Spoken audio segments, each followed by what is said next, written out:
Yeah, hi guys, I'm really happy to be part of detailing company as a customer. நிறைய இடத்துல தேடிட்டு இருந்தேன். First விஷயம் என்னன்னா, எனக்கு இதில் சுத்தமாக எக்ஸ்பீரியன்ஸ் இல்லை, நாலேஜ் இல்லை. இந்த கிரஃபைன் கோட்டிங்கிற ஒரு விஷயம் ஜஸ்ட் கூகுளில் மட்டும் படிச்சிருந்தேன். I was really interested to do it.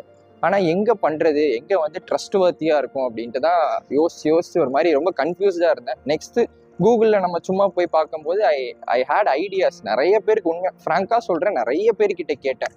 அதில் எனக்கு கிடைச்சது தான் டீட்டெயிலிங் கம்பெனி.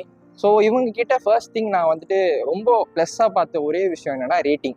ஸோ ஆல்ரெடி பண்ண கஸ்டமர்ஸ் வந்து அங்கே ரிவ்யூஸ் கொடுத்துருந்தாலும், ஏன்னா இவங்களை எனக்கு பர்சனலாக தெரியாது, எனக்கு யாரும் இவங்களை சஜஸ்ட்டும் பண்ணல. ஸோ ஃபர்ஸ்ட் திங் நானே ஒருத்தவங்களை அப்ரோச் பண்ணும்போது எனக்கு அவங்க ரேட்டிங் ரொம்ப முக்கியமாகவே இருந்துச்சு. அதில் ஹை ரேட்டடாக இருக்காங்க. ஸோ அதுதான் என்னை ஃபர்ஸ்ட் இவங்களை அப்ரோச் பண்ண வச்சது.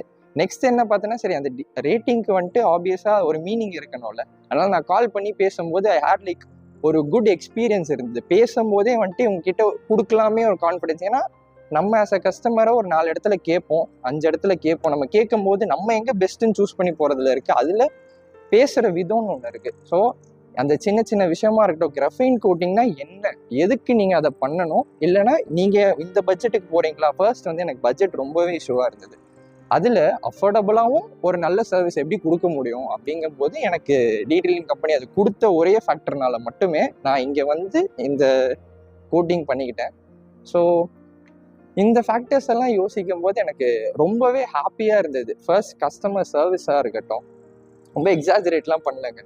ஃபர்ஸ்ட் கஸ்டமர் சர்வீஸ் வைஸ் உண்மையாகவே ஹாப்பியாக இருக்கனால மட்டும்தான் இந்த ரிவ்யூ எனக்கு கொடுக்கணும்னு தோணுச்சு பர்சனலாக. அதுக்கப்புறம் வந்துட்டு நம்ம காரோட கோட்டிங்காக இருக்கட்டும், ஏன்னா எனக்கு நிறைய இடத்துல வந்துட்டு ஃபுல்லாக ஸ்க்ராச்சஸ் இருந்தது, எல்லாமே இருந்தது. ஸோ கம்ப்ளீட்டாக ஒரு பெயிண்டிங் வைஸை கான்சென்ட்ரேட் பண்ணுறதா இருக்கட்டும், நம்ம கிட்ட ப்ராப்பராக டைமிங் இன்ஃபார்ம் பண்ணுறதா இருக்கட்டும், நம்மளை வெயிட் பண்ணாமல் ப்ராப்பராக யூஸ் பண்ணி லைக் என்னென்ன சின்ன சின்ன விஷயத்த கூட, ரொம்ப மைனரான விஷயத்த கூட நோட் பண்ணி நம்மக்கிட்ட இன்ஃபார்ம் பண்ணுறது ரொம்ப ஹாப்பியாகவே இருந்துச்சு. ஸோ அட் லாஸ்ட் ஒரு கிரஃபைன் கோட்டிங் பற்றி டீட்டெயிலில் எக்ஸ்பிளைன் பண்ணாலும் சரி, அதை வந்துட்டு ப்ராப்பராக நம்ம ஃபினிஷ் பண்ணணும், அந்த ஃபினிஷிங் நமக்கு சாட்டிஸ்ஃபை பண்ணணும். ஸோ இந்த எல்லாத்தையும் வச்சு எனக்கு பர்சனலாக சொல்கிறேன், I'm really so much satisfied இந்த விஷயத்தில். ஏன்னா கம்ப்ளீட்டாக வந்துட்டு லைக் தினேஷ் இவரை கம்ப்ளீட்டாக ட்ரஸ்ட் பண்ணி தான் நான் விட்டேன். ஏன்னா வந்துட்டு நமக்கு இவரை பர்சனலாக தெரியாத பட்சத்தில் வந்துட்டு நம்ம புதுசாக ஒருத்தரை மீட் பண்ணி இந்த விஷயத்தெல்லாம் அவர் எக்ஸ்பிளைன் பண்ணும்போதே எனக்கு ரொம்ப கான்ஃபிடன்ஸ் வந்துருச்சு.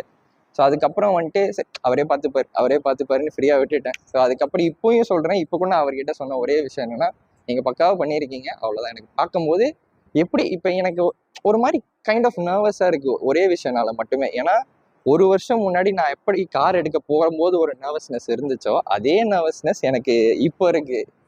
அந்த புது கார் பார்க்கும்போது ஒரு ஃபீல் இருக்கும்ல உள்ள, ஸோ அந்த ஒரு ஃபீல் தான் எனக்கு இப்பயும் இருக்குது. ஸோ இதில் வேறு என்ன எக்ஸ்ட்ரா சொல்கிறேன்னு தெரில, but I'm so much satisfied, அவ்வளோதான்.